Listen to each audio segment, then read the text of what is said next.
You've probably watched hundreds and hundreds of videos about borrowing in Rust, and are still in constant state of confusion when looking at Rust code. Well, I was too before I found this explanation for myself. Please, if the video helps you, consider leaving a comment, a like, and subscribing.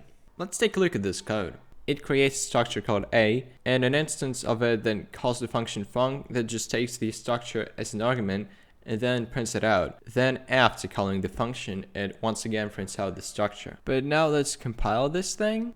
Bruh. Well, you can read the error message, but if you really want to know what's wrong, leave that to me. Think of it this way. The variable A gets kind of moved into the func function, so after calling the function, we can't use the variable because it now belongs to func and not main. So you're probably wondering how we can give it back to the main function. So we just say the func function only borrows the variable and the arrows go away. That's literally it. That's borrowing. But the only aspect where real life borrowing is not like Rust borrowing is that Rust has something called mutable borrowing. So you can mutate the A variable from the func function like this. This will compile. That's called mutable borrowing.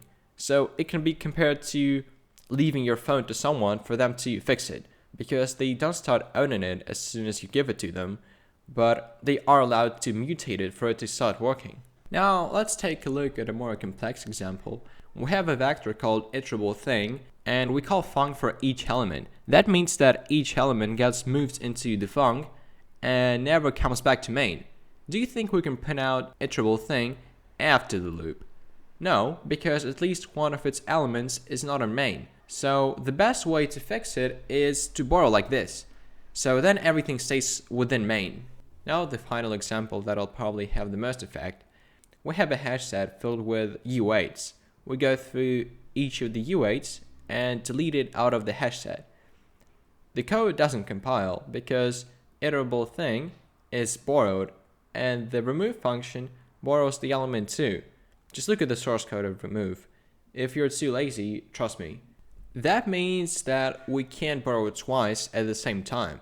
There's no actual fix for this, but you could use clear or retain. So just keep in mind that if you have an error related to borrowing, you may need to sometimes change the structure of the code for it to start working.